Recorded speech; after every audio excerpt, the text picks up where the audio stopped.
నాకు కామాంధకారంలో మునిగిపోయాను, లోభత్వం ఉంది, మాత్సర్యం పట్టి పీడిస్తోంది, జన్మపాస దుఃఖాలలో నేను మునిగిపోతూ ఉన్నాను, సంసార సాగరంలో నివిడీకృతం అయిపోయి ఉన్నాను తల్లి, ఇటువంటి నన్ను ఉద్ధరించేది నువ్వే, ఆ ఉద్ధరించేది నువ్వే అన్నాను కదా, అలా అని ఒక స్తోత్రపారాయణ చేయగలనా? అమ్మ నాకు ఏ స్తోత్రాలు రావు తల్లి, నోటితో చదవాలంటే ఏది నాకు నోటికి అలవాటు అవ్వట్లేదు కదా. అలాగే దానము కానీ, ధ్యానము కానీ, దాంతో మంత్రము కానీ, యంత్రము కానీ, పూజా పునస్కారము కానీ, దాంతోపాటు న్యాసయోగాదులు కానీ, ఇవేవి నాకు రావనేటువంటి విషయం నాకు అర్థమైపోయింది. ఎందుకు? ఏదన్నా నేర్చుకోవాలి అంటే ఒక గురువు కావాలి. ఆ గురువు దగ్గరికి వెళ్ళేటప్పటికల్లా అసలు గురువు దొరకడమే కలియుగంలో చాలా కష్టంతో కూడుకున్నటువంటి విషయం. ఆ గురువు నుంచి ఏమి స్వీకరించాలో, ఆ గురువు నన్ను ఎప్పటికి అనుగ్రహిస్తాడో అంతకాలం గురు శుశ్రూష చేసేయగలిగేటంత మానసిక స్థితిగతులు నాకు ఉండడం కష్టం, అంత స్థిరత్వం నాకు కలగడం చాలా కష్టం. అన్నీ కలిగినాయి. గురువు నుంచి మంత్రం తీసుకున్నాను, మంత్రంతో పాటు యోగన్యాసములన్నీ కూడా నేర్చుకున్న తర్వాత కుదురుగా కూర్చుని చేసుకోవడం చాలా కష్టం. ఆ గురువు ఇచ్చినటువంటి మంత్రాన్ని ఎక్కడా కూడా తప్పు లేకుండా, ఉచ్చారణ దోషాలు లేకుండా చేసుకోవడం మరింత కష్టం. ఆ చేసుకునేటువంటి సమయంలో కూడా మనసు అన్యమైనటువంటి విషయాల మీదకి వెళ్లకుండా ఉంటుందా అని చెప్పడం చాలా కష్టం. కనుక ఏదో ఒక స్తోత్రం మా అమ్మ నేర్పించిందమ్మా, ఆ స్తోత్రం ఎన్నో పుస్తకాల్లో చూసి ఎన్నో ప్రింట్లు జరిగాక ఇవాళ మనం ఎన్నో పుస్తకాల్లో ఎన్నో రకాల స్తోత్రాలు చదువుతున్నాం. పెద్దవాళ్ళు చదివేటువంటి, మనకిచ్చేటువంటి గురువు స్థానంలో ఉండేటువంటి వాళ్ళు ఇచ్చేటువంటి స్తోత్రాలు ఎప్పుడైనా వాళ్ళు ఈ ప్రసంగాల్లో కానీ ప్రవచనాల్లో కానీ చదువుతూ ఉంటే ఏమనిపిస్తుంది? అయ్యో నా పుస్తకంలో ఇలా లేదే, అయ్యో నేను చదివిన దానిలో ఇలా లేదే అంటుంది. అంటే పదాలు తరతరం మారుతున్న కొద్దీ ఏమవుతుంది, మారిపోతూ ఉన్నాయి. అందులో కొన్ని ఒత్తులు పోతున్నాయి, కొన్ని దీర్ఘాలు పోతున్నాయి, కొన్ని ద్విత్వాక్షరాలు తప్పుగా ప్రింట్ అయిపోతూ ఉన్నాయి.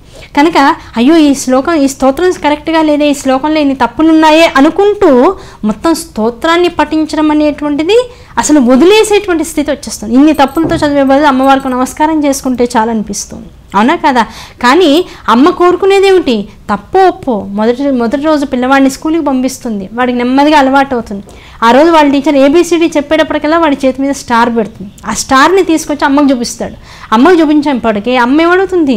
నాన్న ఆ రైమ్ నాకు కూడా చెప్పవా, ఏబిసిడి నాకు కూడా చెప్పవా అంటుంది. ఆ చిన్న నోరు వేసుకుని ఆ తెలియనటువంటి స్థితిలోనే వాడు తల్లి మనస్సుని ఆకట్టుకోవాలనేటువంటి ధ్యాసతో, తల్లితో ముద్దు పెట్టించుకోవాలనేటువంటి కోరికతో ఏం చేస్తాడు? ఆ వచ్చిరాని పదాలే తప్పులే అవ్వచ్చు కాక ఆ తల్లి ముందు ఏమాత్రము సంకోచం లేకుండా దాన్నే ఇష్టంగా మనస్ఫూర్తిగా చదివేస్తాడు. అందులో తప్పులున్నా సరే తల్లి అంతా అయిపోయాక ఏం చేస్తుంది? వాడి నిష్కల్మషమైనటువంటి ఆ ప్రేమకి లొంగిపోయి వాడికి వెంటనే ఇంకో స్టార్ చేతి మీద పెట్టేసి వాడికి కావాల్సినవన్నీ చేయించి వాడు ఇంకాస్త పైకి రావడానికి వాడికి కావాల్సినటువంటి వెన్నుదన్ను అయి తాను నిలబెడుతూ ఉంటుంది. అలాగే ఈ స్తోత్రం ఇలా ఉంది, ఆ స్తోత్రం అలా ఉంది, ఈ స్తోత్రం దీనికి పనికి వస్తుంది, ఆ స్తోత్రం దానికి పనికి వస్తుంది. ఏ స్తోత్రము కూడా గుర్తుపెట్టుకోండి, అమ్మవారి యొక్క సంపూర్ణ అనుగ్రహానికి పాత్రలను చేసేటువంటిదే తప్ప ఐశ్వర్యాలను ఇచ్చేదో లేకపోతే ఇంకోటి ఇచ్చేదో కాదు. మరి ఎందుకంటే మరి శ్లోకాలు చెప్పేటప్పుడు రకరకాల శ్లోకాలని అర్థ వివరణ చేసేటప్పుడు మరి ఇది చదివితే ఇలా అవుతుంది, చదివితే ఇలా అవుతుందని చెప్తారు. కనీసం ఆ సమస్యలు ఉన్నటువంటి వాళ్ళు ఆ మిష పెట్టుకున్నా సరే, అది చెప్తే వినైనా సరే ఆ శ్లోకాన్ని పట్టుకుంటే వాళ్ళకున్న ప్రారంధ కర్మలన్నీ తొలగించుకునేటువంటి అవకాశం ఈ జన్మలో వాళ్ళకి లభిస్తుంది అనేటువంటి ఒక అంతర్గతమైనటువంటి స్మృతితో చేస్తారు. ఇవన్నీ మనకి ఇచ్చినటువంటి వారు శంకరాచార్యుల వారే. వారి చేసింది ఏమిటంటే, పిల్లవాడు ఎదురకుండా బొమ్మ తల్లి పెడుతుంది. ఆవిడ ఉద్దేశం ఏమిటంటే పిల్లవాడు పాకుతూ బొమ్మను పట్టుకోవాలి, వాడికి పాకడం రావాలి అనేటువంటి ఉద్దేశం. పిల్లవాడు ఆ బొమ్మని మాత్రమే చూస్తూ తను ముందుకు సాగుతూ ఉంటాడు. తల్లి వాడు సాగడమే, ముందుకు రావడమే ప్రత్యామ్నాయంగా ఆ బొమ్మను పెడుతూ ఉంటుంది. వాడు బొమ్మ దాకా వచ్చాను అనుకుంటాడు, బొమ్మను తీసుకుందాం అనుకుంటాడు, తల్లి ఒక్కసారిగా బొమ్మను లాగి మళ్ళీ దూరంగా పెడుతూ ఉంటుంది.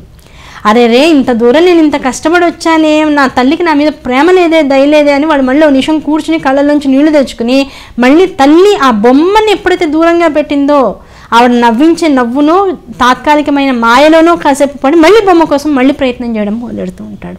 కనుక తల్లి ఉద్దేశం పిల్లవాడు బాగా పాకాలి, బాగా మోకాళ్ళు అవి గట్టిపడాలి, కండరాలు గట్టిపడాలి, వాడు బాగా నడవాలి, వాడు పటిష్టంగా ఉండాలని మాత్రమే పిల్లవాడి ఉద్దేశం.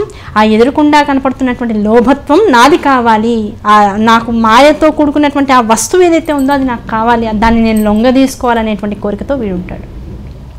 కనుక మన మనస్సులో ఉండేటువంటి కోరికని ఒక వస్తు రూపంగా మలిచో లేకపోతే ఒక కోరిక రూపంగా మలిచో మనం ఎదుర్కొండా పెడుతుంది తల్లి. దానికోసమన్నా వీడు నన్ను పట్టుకుంటాడు, నా వైపుకు వస్తాడనేటువంటి కోరిక.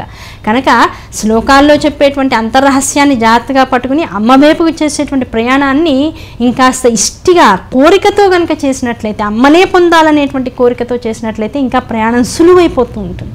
అందులో అమ్మకున్నటువంటి భావనలు అర్థమవుతూ ఉంటే మన ప్రయాణం ఇంకా మనకి ఇబ్బంది కలిగించకుండా పూర్తవుతూ ఉంటుంది. కనుక అటువంటి ప్రయాణం ప్రతి వాళ్ళని చేయగలిగేటువంటి అవకాశం మనకి శంకరాచార్య వారి వల్ల లభిస్తూ ఉన్నది. వారికి మనసా శిరస నమస్కరించుకుంటూ ఈ శ్లోకంలో ఇంకేం చెప్పారు? అమ్మ ఇవేవి నాకు రావు గనక, ఒక స్తోత్రం రాదు, ఒక శ్లోకం రాదు, ఒక మంత్రం రాదు, ఒక యంత్రం లేదు, ఒక తంత్రం తెలీదు. ఈ తెలియనటువంటి వాటన్నిటితో పాటుగా ఒక గురువు లేడు, గురువు వల్ల వచ్చేటువంటి న్యాస యోగములేవి కూడా నాకు ఇష్టాపూర్తిగా తెలియవు. ఇవేవి తెలియనటువంటి వాడిని కూడా నీకు నమస్కరించడం అనేటువంటిది, నీ నామాన్ని నోటితో పలకవడం అనేటువంటి ఒక్క విషయాన్ని మాత్రం త్రికరణ శుద్ధిగా చేయగలుగుతున్నాను. ఆ చేయగలుగుతున్నానంటే అర్థం ఏమిటి? నీవు తప్ప నాకు ఇంకొక దిక్కు లేదు తల్లి. గతిస్త్వం గతిస్త్వం త్వమేకా భవాని. కనుక నువ్వు తప్ప నాకు ఇంకెవ్వరు కూడా దిక్కు లేరు కనుక నన్ను ఉద్ధరించగలిగేదానివి నీవే. అటువంటి నిన్ను పట్టుకున్నాను, నన్ను ఉద్ధరించు తల్లి అని శంకరాచార్యుల వారు ఈ శ్లోకంలో మనందరికీ కూడా తెలియజేస్తూ ఉన్నారు. ఇలాగే మనం కూడా అమ్మని, అమ్మ నువ్వు తప్ప నాకు ఇతఃపరం బెరుగను అనేటువంటి విషయాన్ని జాగ్రత్త పెట్టుకుని ఈ శ్లోకాన్ని రాగయుక్తంగా చదువుకునే ప్రయత్నం చేద్దాం.